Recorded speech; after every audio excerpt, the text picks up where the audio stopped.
জোর যার মুল্লুক তার কথাটি প্রমাণ করেই ছাড়ল ভারত। যে নিরাপত্তার দোহাই দিয়ে ওরা ক্রিকেট সিরিজ বাতিল করলো, সেই সিকিউরিটি কনসার্নের মধ্যেই ওরা আসলো ফুটবল খেলতে। আইসিসির সাথে মোড়লগিরি করতে পারলেও ফিফার কাছে ওদের যে পাত্তা নাই, সেটাই বোধহয় দিনে দুপুরে হয়ে গেল প্রমাণিত। 5 মাস আগে বাংলাদেশের বিপক্ষে সিরিজ বাতিল করা হয়। বিসিবি এই খবর অফিসিয়ালি জানালেও কারণটা তখন খোলাসা হয়নি। কিন্তু সিরিজের সময় পরিবর্তনের পেছনে নিরাপত্তা ইস্যুই ছিল প্রধান কারণ। ওই সময় ভারতীয় গণমাধ্যমগুলোতে প্রচার হচ্ছিল সরকারের পক্ষ থেকেই বাংলাদেশ সফরের ব্যাপারে কড়া নির্দেশনা আছে, আর সেটি মানতে গিয়েই বিসিসিআই সিরিজের সময় পরিবর্তন করেছে। কিন্তু এশিয়ান কাপ বাছাইয়ের অ্যাওয়ে ম্যাচ খেলতে গেল শনিবার বাংলাদেশে এসেছে ভারতীয় ফুটবল দল। আর এখানেই প্রশ্ন, এবার কি ভারতের জন্য কোনো ধরনের নিরাপত্তা ঝুঁকি ছিল না, নাকি বুকের পরাণ পিঠে বেঁধে বঙ্গদেশে এসেছে দাদারা? তাই প্রশ্ন, ভারত বাংলাদেশের সিরিজটি আদৌ কি হবে, নাকি নিরাপত্তার দোহাইতেই বাকির খাতায় লেখা থাকবে? ভারতের এমন কাণ্ড শুধু বাংলাদেশের জন্য না, ওরা বৈশ্বিক ইভেন্টেও নিরাপত্তার দোহাই দিয়ে যা তা করে বেড়াচ্ছে। চ্যাম্পিয়ন্স ট্রফি, এশিয়া কাপের মতো বিগ ইভেন্টে আইসিসিকে বুড়ো আঙুল দেখিয়েছে বিসিসিআই। অথচ এশিয়ান কাপ বাছাইয়ে বাংলাদেশের বিপক্ষে ম্যাচ খেলা নিয়ে এএফসির কাছে তদবির চালানোর সুযোগটাই পায়নি। বাধ্য হয়েই তাই বাংলাদেশের হোম ম্যাচ খেলতে আসতে হয়েছে ওদের। খেলার মাঠে রাজনীতি পরিচয় করিয়ে দেওয়ার জন্য ভারতের চেয়ে বড় কোনো নাম নাই। পাকিস্তানের সাথে সম্পর্ক খারাপ, তাই ওদের দেশে গিয়ে খেলতে মানা। বাংলাদেশ ভারত রাজনৈতিক সম্পর্ক আগের মতো নাই, তাই এখানেও বিসিসিআই দেখাচ্ছে আইসিসির জোর। কবে শেষ হবে ওদের এই ছেলে খেলা? আবু নাঈম, ৭১। সোজা ব্যাটে মুগ্ধতা ছড়ান, সাইফ হাসানের ছক্কায় ভক্তদের জুড়িয়ে যায় পরাণ। স্টাইলিশ উইলোবাজ, বাংলার টপ অর্ডারে এখন সাইফের রাজ। গেল আগস্টে পান নতুন জীবন। দীর্ঘ বিরতির পর আবার টি-20 দলের সুযোগ পেয়েই জায়গা করে নিচ্ছেন সবার মনের মণিকোঠায়। ছোট ফরম্যাটে সবশেষ 13 ইনিংসে সাইফের ব্যাট থেকে এসেছে 27টা 6। অনেকে ছক্কা সাইফ বলেও ডাকছে। একসময় টেস্ট স্পেশালিস্টের তকমা পাওয়া ছেলেটার এমন বদলে যাওয়ার রহস্যটা কি? সবাই হেল্প করেছে। আমার মনে হয় যেখানে ছিলাম ক্যাম্পে, বিসিবির ক্যাম্পে যখনই যেখানে ছিলাম, বাবুল স্যারের সাথে আলাদা ডোমেস্টিক টিমে, সোহেল স্যারের সাথে ছিলাম, আলাদা মাস্কোতে প্র্যাকটিস করছি সালাউদ্দিন স্যারের সাথেও অনেক দিন।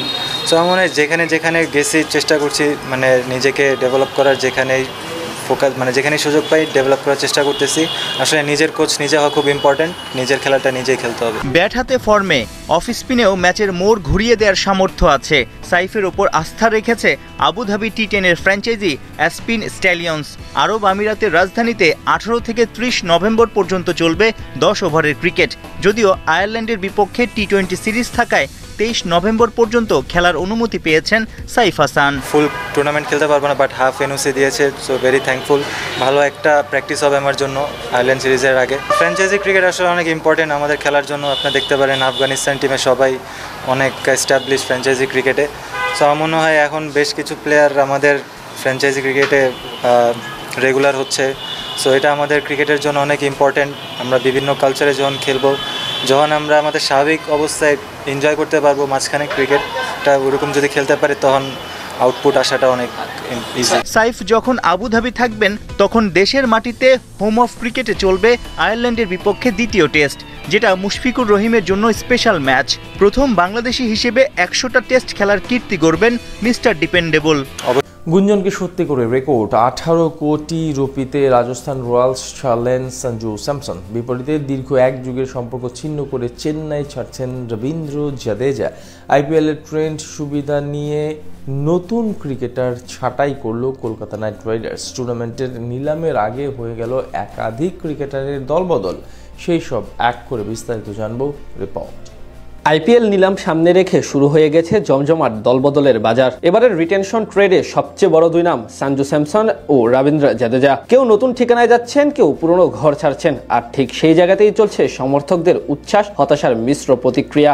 ইনজুরির পাশাপাশি ইন্ডিয়া প্রিমিয়ার লিগের গত আসর আহামরি ভালো কাটেনি রাজস্থান রয়্যালসের নিয়মিত অধিনায়ক সঞ্জু স্যামসনের। এরপর থেকে গুঞ্জন ছড়ায় আগামী আসরের জন্য তাকে ধরে রাখতে চায় না ফ্র্যাঞ্চাইজিটি। এরপর থেকে চেন্নাই সুপার কিংসের সঙ্গে ট্রেড নিয়ে দীর্ঘ আলোচনা শুরু হয় তাদের। অবশেষে গুঞ্জনকে সত্য করে শেষ হলো সেই আলোচনা, অর্থাৎ রাজস্থান ছেড়ে সিএসকে তে পাড়ি জমালেন সঞ্জু স্যামসন। এর জন্য অবশ্য মোটা অঙ্কের অর্থ খরচ করেছে চেন্নাই। 18 কোটি রুপি অর্থাৎ প্রায় 24.5 কোটি টাকার বিনিময়ে তাকে দলে ভিড়িয়েছে তারা, যা আইপিএল এর ট্রেড ক্রিকেটার হিসেবে সর্বোচ্চ পারিশ্রমিক। এর পাশাপাশি রাজস্থানকে আরো 2 ক্রিকেটারকে দিতে হচ্ছে তাদের। আইপিএল এর অন্যতম সেরা অলরাউন্ডার রবীন্দ্র জাদেজা, যিনি বহু বছর ধরে চেন্নাই সুপার কিংসের অপরিহার্য সদস্য ছিলেন, তিনিও এবার ছেড়ে যাচ্ছেন মহেন্দ্র সিং ধোনির প্রিয় ঘর। জাদেজাকে ট্রেডে পাচ্ছে রাজস্থান রয়্যালস। আইপিএল শুরুর প্রথম বছরে অর্থাৎ 2008 সালে রাজস্থানের হয়ে বড় মঞ্চে নিজের কেরিয়ার শুরু করেছিলেন জাদেজা। ওই বছরই ফ্র্যাঞ্চাইজিটির হয়ে জিতেছিলেন শিরোপা। দীর্ঘ 16 বছর পর আবারও ট্রেডে 14 কোটি রুপিতে ফিরে এলেন সেখানে। তার পাশাপাশি ইংলিশ অলরাউন্ডার স্যাম কারেনকেও ছেড়ে দিল সিএসকে। এদিকে মুম্বাই ইন্ডিয়ান্সও পিছিয়ে নেই, তারা ফিরিয়ে এনেছে শার্দুল ঠাকুর এবং গুজরাট থেকে তুলে এনেছে রাদারফোর্ডকে। দুটি চুক্তিতেই বেড়ে গেল তাদের স্কোয়াডের গভীরতা। একদিকে স্বদেশি পেস অলরাউন্ডার, অন্যদিকে আন্তর্জাতিক অভিজ্ঞতা সম্পন্ন ব্যাটিং অপশন। দলবদল করেছেন নীতিশ রানা, বাহাতি ব্যাটার গত সিজনে ছিলেন রাজস্থান রয়্যালসে। সেখান থেকে 4 কোটি রুপি ট্রেডে তিনি এসেছেন দিল্লি ক্যাপিটালসের ডেরায়। ট্রেড সুবিধায় লেগ স্পিনার মায়াঙ্ক মার্কান্দেকে ছেড়ে দিয়েছে কলকাতা নাইট রাইডার্স। 30 লাখ রুপির বিনিময়ে আবারও নিজের পুরনো দল মুম্বাই ইন্ডিয়ান্সে ফিরিয়ে এলেন তিনি। অন্যদিকে সচিন টেন্ডুলকার পুত্র অর্জুন টেন্ডুলকার পাড়ি জমালেন লখনৌ সুপার জায়ান্টে। উল্লেখ্য, এবারের আইপিএল নিলাম হবে মিনি অকশন আকারে। এই আবহে নিলামে কোনো নির্দিষ্ট সংখ্যক খেলোয়াড়কে ধরে রাখার নিয়ম নেই, যতজন ইচ্ছে ততজনকেই রাখতে পারবে দলগুলো। অবশ্য নিলামের পরে অন্তত 18 এবং সর্বোচ্চ 25 জন খেলোয়াড় থাকতে হবে দলে।